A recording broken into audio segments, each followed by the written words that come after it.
Umurnya masih muda, bertalenta, namun tinggal di desa tak menyurutkan dia untuk meraih cita-citanya. Siapakah dia kali ini? Saksikan di Ngopi, ngobrol bareng penduduk negeri.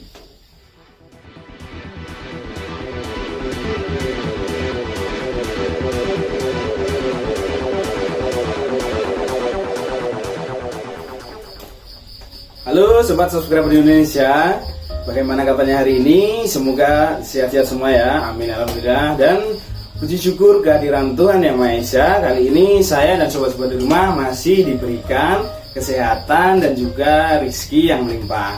Dan di masa pandemi seperti ini, semoga kita selalu diberi kesehatan dan juga perlindungan dari berbagai macam virus, tentunya corona. Dan untuk kali ini saya kedatangan narasumber yang sangat istimewa. Kenapa? Karena di usia dia yang baru menginjak 15 tahun, dia seorang siswa SMA, dia juga berprofesi sebagai atlet. Siapakah dia? Kita perkenalkan Mas Lino. Halo Mas Lino, apa kabar? Ya baik, alhamdulillah. Dan seperti biasa kita suruh Mas Lino untuk memperkenalkan dirinya sendiri dulu ya. Halo, monggo Mas Lino ini siapa? Ya, saya adalah seorang pelajar yang kebetulan suka dengan olahraga.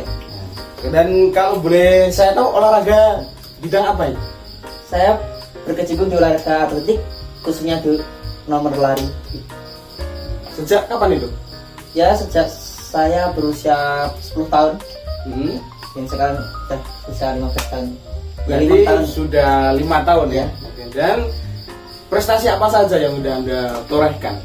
Ya, masih kecil-kecilnya malah provinsi yang paling tinggi provinsi. Berapa kali? Berapa kali ya udah banyak.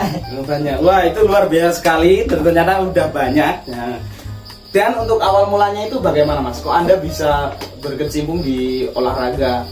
Awalnya itu cuman ya lihat-lihat orang gitu Mas. Terus suka iseng-iseng buat daftar. Lihat teman saya, lewat teman saya tuh ngapain kok lari-lari setiap hari itu. Asik, dapat juara. Saya juga ingin lah. Terus dan motivasi itu jadi. Itu teman satu sekolah atau? Di satu sekolah dulu waktu kecil, waktu sekolah. 10 tahun itu berarti SD. SD kelas 5. Itu udah mulai. Iya. Anda mulai mendaftar? Sudah mulai. Pertama kali dapat nomor berapa? Pertama itu belum dapat apa-apa Mas. Masih nol lah, intinya belum mendapatkan medali gitu ibaratnya. Belum dapat ilmu. Oh, ilmunya belum Belum dapat. dapat lari itu kayak gimana itu belum tahu. Berarti Anda istilahnya mencoba-coba dulu. Mencoba-coba dulu. Jadi awal itu ya cuma orang biasa lari-lari biasa Mas. Nggak tahu tekniknya gimana. Ngos-ngosan masih gitu lah. Setelah itu berarti Anda berlatih teknik ilmunya. Latih terus dan baru merasakan, baru tahu jadi kau kayak gini, lari gini. Saya tekuni terus sampai sekarang. Dulu dapatnya di mana itu? Ya dari pelatih, terus saya ikut pelatihan kursus pelatihan. Ya. Jadi dapat kita ketahui bahwa dulu awalnya Mas Lino ini hanya mencoba, tapi karena keinginannya yang sangat kuat dan sampai sekarang masih menekuni dan terus berlatih sampai menghasilkan beberapa trofi ya Mas ya? Iya. Boleh dijelaskan apa aja trofinya Mas? Untuk lomba yang paling membanggakan, saya mengikuti ajang di provinsi, mendapatkan juara 3 umum saat saya berusia 13 tahun. Baru 13 tahun udah itu. Itu berarti SMP kelas 2 kan. Mengapa kok membanggakan? Ya menurut saya dengan usia yang saya masih kecil dan dengan musuh yang umum yang sudah itu kelas umum.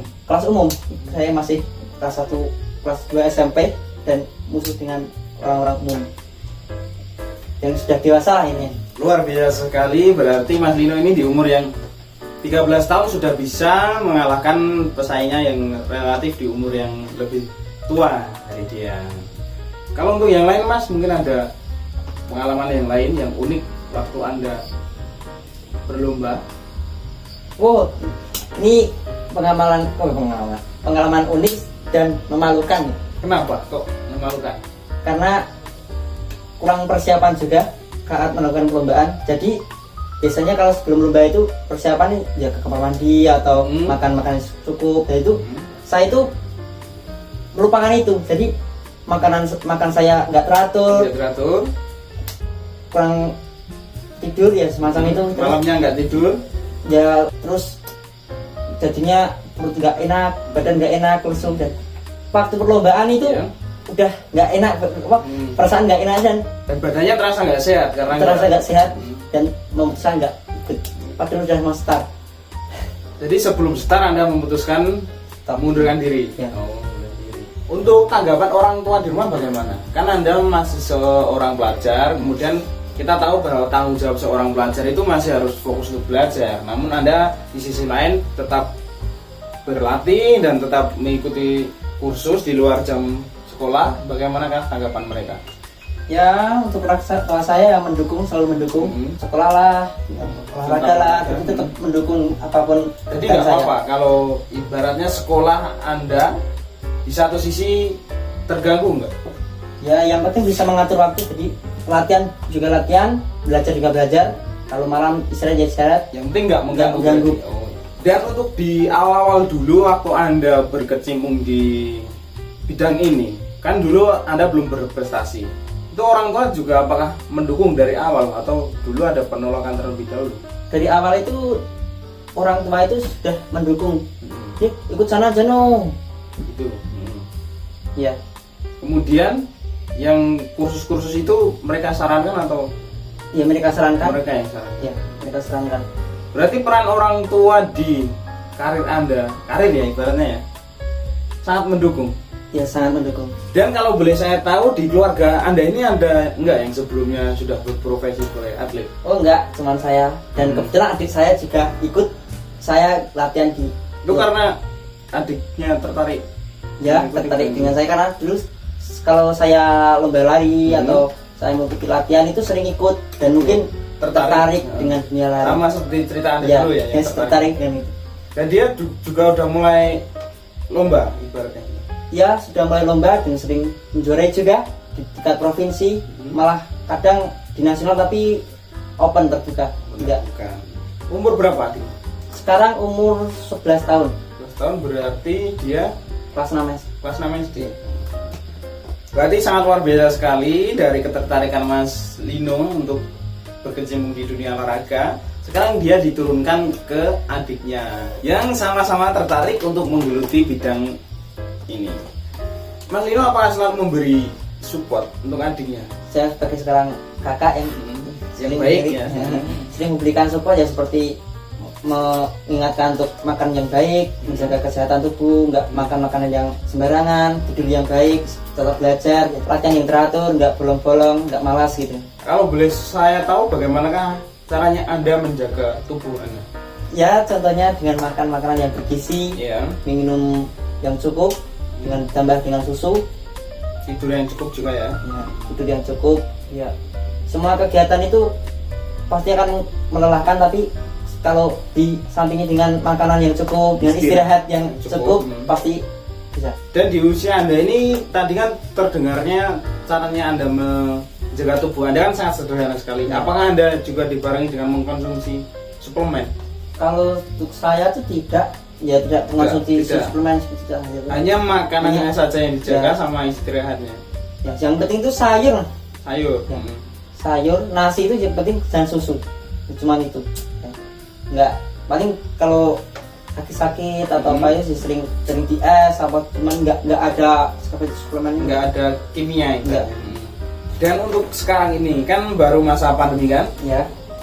Untuk kegiatan Anda terganggu nggak selama ada corona ini? Waktu ada corona pas awal-awal itu, ya bulan Januari ya. Dan sampai pertengahan itu sulit untuk latihan di lintasan karena misalkan di perkotaan dan untuk ke perkotaan itu kan dilarang karena keramaian itu. Terus memutuskan untuk latihan di perhutanan. Jadi pindah tempat latihan pindah ya, menyesuaikan lah. Ada nggak yang berbeda dari itu ketika latihan biasanya latihan di kota terus harus latihan di hutan ibaratnya, ada nggak yang beda? Ibaratnya kalau di tempat latihan kan treknya lurus, tapi kalau di hutan kan kita nggak tahu treknya bagaimana. Ya sedikit terganggu karena lintasan itu kan selalu nggak rata. Rata, terus setiap masuk pace itu motornya itu mudah itu. Dan kelebihannya juga kalau di hutan itu udaranya sejuk, bebas dari keramaian, sepi yang jelas, dan malah banyak orang-orang itu yang berfoto-foto ya. Jadi lebih nyaman di hutan. Iya. Dan banyak pepohonan tuh Mas. Jadi kalau siang itu nggak panas. Terus juga nggak membosankan. Nggak membosankan, yang biasanya cuma putar-putar situ, jadi lihat pepohonan, orang-orang lain. Berarti Anda lebih suka sebenarnya di hutan ya? Saya latihan di hutan terus, tapi saya juga jenuh. Oh iya. Jadi karena Anda corona ini, Anda berpindah latihannya di hutan, tapi malah Anda mendapat pengalaman baru. Ya, menghilangkan kejenuhan Anda yang selama ini di tempat latihan ya. Tapi untuk sekarang ini sudah bisa terbuka dengan stadionnya, sudah bisa digunakan dan keramaian bisa aksi. Masih sudah bisa berlatih lagi. Ya. Yang penting itu jaga jarak aman, pakai masker dan cuci tangan. Dan untuk waktu-waktu yang akan datang ini ada nggak event yang Anda mau ikuti? Sebenarnya belum ada ya Mas. Belum ada untuk tahun ini. Belum ada untuk tahun ini. Kalau yang terakhir mungkin gimana? Ya cuma dikit-dikit sini, cuma di kabupaten, cuma ya untuk ngetes waktu lah. Itu sebelum corona? Baru kemarin. Ya. Bulan kemarin ini hari ini. Oh kemarin. Iya. Oh jadi sebelum datang ke sini kemarin? Ya. Ini masih pegel-pegelan. Oh masih pegel-pegel. Berapa? Ngomong kemarin dapat nomor berapa? Ya nomor 1 di 5 meter dan nomor 1 di jadi 2 cabang. 2 cabang. Langsung nomor 1 semua.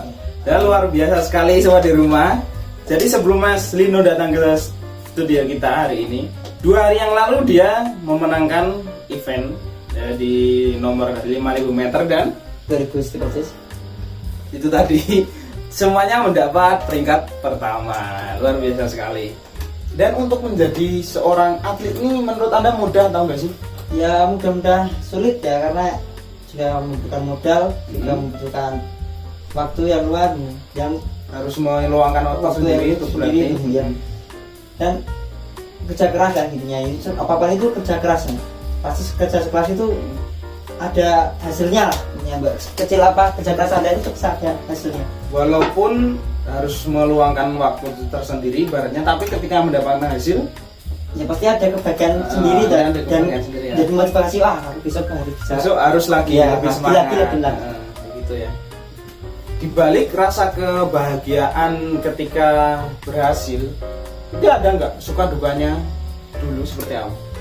Sukanya ya, karena juara itu loh, itu pasti puas rasanya dengan perjuangan kemarin, dan kepuasan itu nggak boleh harus stop di situ loh, nggak boleh cepat puas lah katanya. Jadi masih ada target yang lebih tinggi lagi. Masih ada target ya, yuk nggak stuck di situ terus loh. Jadi lari cuman di situ terus ya. Jadi nggak boleh berpuas diri kalau walaupun sudah menjuarai sebuah cepat. Harus masih ada target yang lebih tinggi ya, dan juganya sepatu saya itu rusak waktu saya gunakan untuk lomba. Pernah rusak? Padahal itu sepatu hasil pertama saya lomba juara, terus langsung saya belikan sepatu itu. Setiap hari saya lap terus. Berarti itu sepatu kesayangan. Tapi ketika untuk lomba rusak. Padahal saya, wah ini awet ini. Udah mereka percayaan yang besar, ternyata mengecewakan itu. Anda kecewa karena itu mengecewakan atau karena rusak? Itu mengecewakan karena lombanya itu juga menjadi nggak maksimal kan. Itu masih Anda pakai berarti? Masih saya pakai sampai finish. Dengan samping dengan kondisi sepatu yang rusak Anda sampai finish. Dan akhirnya dapat nomor? Ya alhamdulillah nggak dapat nomor. Karena sepatu itu tadi rusak ya. Dan dulu juga sempat nggak punya sepatu, tuh minjem. Oh pernah minjem dulu. Ada yang ngasih, ada yang minjemin itu ya, sampai saya susahkan juga. Akhirnya dan orang itu juga baik ya, kasih dengan saya tuh saya rawat terus sampai sekarang masih ada. Masih ada yang dikasih itu. Ya, ya. Dan di prestasi Anda yang sudah banyak ini, ada nggak reward dari orang tua? Pastinya ada, seperti membelikan sepatu dengan itu. Jadi gini, kalau besok bisa juara 1 apa juara 2 itu saya belikan sepatu. Nah, itu jadi motivasi loh jadi saya. Jadi motivasi tersendiri. Dan ada lagi? Ya, ini itu loh. Itu juga nambah. Berarti itu juga mensupport Anda. Selain dikasih sepatu juga Anda mendapat dari berupa uang. Ya. Berarti orang tua Anda sangat mendukung sekali ya ini ya. Kan sampai sekarang Anda masih sering mengikuti perlombaan ya tentunya. Ya. Dan untuk dari pihak sekolah bagaimana? Apakah mendukung? Ya, mendukung pastinya dengan otomatis kan ke bawah kan sekolahnya. Iya. Dengan selalu mengizinkan atau setiap perlombaan mensupport. Didampingi juga kadang saya itu setiap mau lomba itu diberikan waktu luang untuk latihan maksimal. Jadi untuk latihan maksimal, sendiri ya latihan maksimal dengan istirahat cukup dengan begitu. Jadi ketika yang lain jam pelajaran Anda diberikan waktu luang untuk berlatih sendiri sebelum perlombaan gitu ya. Ya, begitu.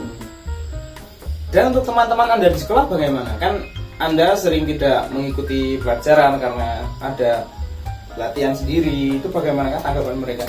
Ya, untuk teman saya itu selalu menyupport ya, apapun hasilnya itu tetap selalu menyupport. Dan kalau saya nggak pelajaran itu sering memberikan alasan untuk guru itu sering loh untuk saya. Terus ya kalau nggak masuk kan pembelajaran itu yang masuk ke diri saya kan sedikit sedikit karena Anda punya kesibukan ya, sebagai pelajar dan juga sebagai seorang atlet ya. Ya, itu teman saya juga sering bantu mengajari saya atau bagaimana ketika di lain waktu mengajari Anda ya gitu. Untuk teman-teman Anda yang mungkin menonton ini, Anda mau bilang apa? Terima kasih untuk selama ini sudah mensupport saya dan semoga kebaikan Anda dibalas oleh Yang Kuasa. Dan untuk pertanyaan terakhir, untuk teman-teman di luar sana yang ingin mengikuti jejak Anda ini, bagaimana saran Anda? Jadi tekuni hobi Anda, yang penting itu positif untuk Anda dan keluarga Anda juga mensupport. Ya, setiap orang kan memiliki hobi sendiri-sendiri ya. Jadi percayalah, karena kerja keras itu pasti ada hasilnya. Dan dari ngobrol kita hari ini dapat kita simpulkan bahwasannya kerja keras pasti akan membuahkan hasil yang sangat memuaskan. Tidak terpengaruh berapapun umur Anda, yang penting berusaha saja. Sekian ngopi kita kali ini. Terima kasih Mas Lino, sampai jumpa di lain kesempatan. Dan untuk sobat-sobat di rumah, saya mohon like, share, dan subscribe-nya ya. Akhir kata dari saya, salam Indonesia.